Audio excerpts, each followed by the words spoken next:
নমস্কার বন্ধুরা, সজনে ফুলের আবারও নতুন একটি রেসিপির ভিডিওতে আপনাদের সবাইকে স্বাগত জানাই।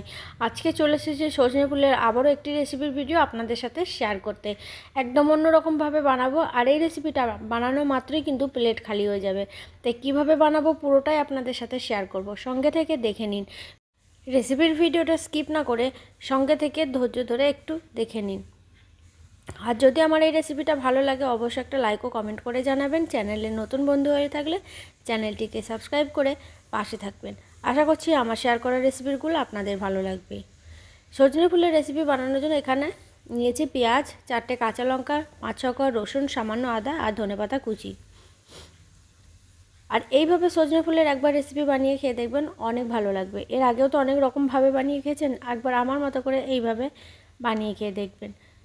ছোট বড় সবাই কিন্তু ভীষণ পছন্দ করবে। বানানো মাত্রই প্লেট খালি হয়ে যাবে। আর সজনে ফুলের রেসিপিটা বানাতে আর কি কি লাগবে সেগুলো শেয়ার করব আপনাদের সাথে। এখানে লাগবে মুসুর ডাল। ছোটো বাটির 1 বাটি মতো মুসুর ডাল নিয়েছি। তারপরে এখানে 3 থেকে 4 ঘন্টা আগে থেকেই ভিজিয়ে রেখেছি। ভালো করে জল দিয়ে ধুয়ে নিয়ে ভিজিয়ে নিয়েছি। এবারে ডালটাকে আমি পেস্ট করে নেব। একদম জল ঝরিয়ে ডালটাকে ভালো করে মিক্সি জারে দিয়ে পেস্ট করে নেব। ডালটাকে ঝরিয়ে আমি মিক্সি জারে দিয়ে দিচ্ছি কাঁচা লঙ্কা। ঝালটা অবশ্যই পরিমাণ মতন দিয়ে নেবেন, বাড়িয়ে কমিয়ে নিতে পারেন। এখানে লাগছে আদা আর রসুন একসাথে পেস্ট করে নেব। ডালটাকে আমি পেস্ট করে নিয়ে চলে এসেছি। এবার ঢাকনাটাকে খুলে নিলাম। এবার অন্য একটা থালার মধ্যে তুলে নেব। জল ছাড়া এইভাবে আমি পেস্ট করে নিয়েছি। আর সজনে ফুলের এই রেসিপিটা মুসুর ডাল দিয়ে বানালে খেতে কিন্তু দারুণ লাগে, ভীষণই মজার একটি রেসিপি। এবার এটাকে আমি পাশে এখন রেখে দিচ্ছি। আর এদিকে একটা গ্যাসের চুলা অন করে কড়াই বসিয়েছি। এবার জল দিয়ে দেব। এর আগেও আমি সজনে ফুলের অনেকগুলো রেসিপি শেয়ার করেছি আমার চ্যানেলে। যদি না দেখে থাকেন নতুন বন্ধুরা অবশ্যই দেখে নেবেন, আশা করছি ভালো লাগবে। এবার আমি জলটাকে গরম করে নিয়েছি। জলের মধ্যে ধুয়ে জল ঝরানো ফুলগুলোকে দিয়েছি। ফুলগুলো খুব ভালো করে দুবার জল পাল্টে আমি ধুয়ে নিয়েছি। এবার ফুল দেওয়ার পরে দিয়ে দিচ্ছি কিছুটা পরিমাণে লবণ। লবণটা ভালো করে মিশিয়ে নিয়ে ফুলের সাথে কিছুক্ষণ ফুটিয়ে নেব লো টু মিডিয়াম ফ্লেমে। এখানে ফুলগুলো একটু বেশি কষ্ট হয় বন্ধুরা। যে কোনো ফুল আমি নিয়ে এসে দেখেছি কষ্টা ভাবটা বেশি, কিন্তু আমাদের ওখানে কষ্টা ভাবটা এতটা হয় না। এবার গ্যাসের ফ্লেমটাকে বন্ধ করে দিয়েছি। তারপর আমি এই ফুলগুলোকে একটা ছিদ্র জায়গাতে ঢেলে জলটাকে ঝরিয়ে নেব, যাতে ফুলের জল না থাকে। তাই খুব ভালো করে জলটাকে ঝরিয়ে নিতে হবে। আর সজনে ফুলের এই রেসিপিটা খেতে অনেক মজার হয়। গরম গরম ভাতের সাথে খেতে দারুণ লাগে। শীতের সিজনে সজনে ফুলের যে কোনো রেসিপি খাওয়া কিন্তু অনেক উপকারী। ফিরে এলাম কিছুক্ষণ পরে বন্ধুরা। এখানে আমি মুসুর ডালের পেস্টটাকে একটা থালার মধ্যে ঢেলে নিয়েছি। আর এই যে সজনে ফুলগুলোকে ভালো করে জল ঝরিয়ে নিয়ে চলে এসেছি। এবার দিয়ে দিচ্ছি পেঁয়াজ কুচি।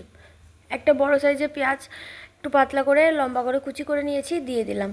তার সাথে ধনেপাতা কুচি দিয়ে দিচ্ছি, আর দিয়ে দেব লবণ, আর একই সাথে দিয়ে দেব হলুদ, আর এখানে কালো জিরে। যদি পোস্ত দিতে চান পোস্ত দিয়ে নিতে পারেন। এবার ভালো করে মেখে নেব জল ছাড়া হাত দিয়ে। মুসুর ডালের পেস্টটা ফুলের সাথে পেঁয়াজের সাথে মিশিয়ে নেব। তারপর একটু মেখে নেব। অবশ্যই লবণ ঝালটা দেখে নেবেন, যদি কম হয় দিয়ে নিতে পারেন। ভালো করে মেখে নেওয়া হয়ে গেলে গ্যাসের চুলার কাছে চলে যাব। এই যে বন্ধুরা হাত দিয়ে ভালো করে মেখে নিয়েছি। এবার এগুলোকে ভেজে নেব। ভাজার জন্য আগে থেকে গ্যাসের চুলা অন করে আমি একটা কড়াই বসিয়ে দিয়েছিলাম। তারপরে আমি কিছুটা পরিমাণে রিফাইন্ড অয়েল দিয়েছি গরম হতে। এবার আমি ছোট ছোট বড়া শেপে ভেজে নেব। যতগুলো জায়গা হচ্ছে ততগুলো আমি দিয়ে দিয়েছি। নিচের দিকটা ভাজা হয়ে গেলে ওপর দিকটা দিয়ে দেবো। আর ভীষণ মুচমুচে হয় সজনে ফুলে মুসুর ডালের বড়াগুলো, আর খেতেও কিন্তু দারুণ লাগে। শুধু ভাতে নয়, এমনিতেও এগুলো খেতে দারুণ লাগে। আমার ছেলে তো ভীষণ পছন্দ করেছে বন্ধুরা, ভাজা মাত্রই 2-3টে খেয়ে নিয়েছিল। তাই আশা করছি আপনাদেরও ভালো লাগবে। আর এদিকে আমি কথা বলতে বলতে খুব ভালো করে চারিদিক ভেজে নিলাম। তারপরে তুলে নেব। একইভাবেই বাকিগুলো ভেজে নেব। এবার একটা ছাঁকনির মাধ্যমে তেলটাকে ঝরিয়ে তুলে নিচ্ছি।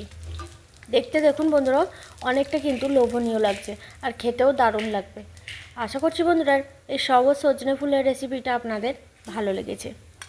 এবার আমি সবগুলো ভেজে তুলে নেব একে একে তেলটাকে ঝরিয়ে। আরও নতুন নতুন সজনে ফুলের রেসিপি যদি দেখতে চান অবশ্যই আমাকে একটা কমেন্ট করে জানাবেন। আমি চেষ্টা করব আপনাদের সাথে আরও নতুন নতুন রেসিপির ভিডিও বানিয়ে শেয়ার করা। সবগুলো ভেজে নিয়ে আমি চলে এসেছি। আর এই মুসুর ডালের আর সজনে ফুলের বড়াগুলো কিন্তু সন্ধ্যে চায়ের সাথেও খেতেও দারুণ লাগবে। আজকের মতন রেসিপিটা আমি এখানেই শেষ করছি বন্ধুরা। সবাই সুস্থ থাকবেন, ভালো থাকবেন। দেখা হবে নতুন আবার কোনো রেসিপির ভিডিওতে। আর আজকের রেসিপিটা সঙ্গে থেকে শেষ পর্যন্ত দেখার জন্য অসংখ্য ধন্যবাদ। সবার জন্য অনেক অনেক ভালোবাসা রইল। সবাই ভালো থাকবেন বন্ধুরা। এইভাবে একটু সাপোর্ট করবেন, সঙ্গে থাকবেন। আপনাদের সাপোর্ট ও ভালোবাসার মাধ্যমে আমি অনেক দূর এগিয়ে যেতে পারবো।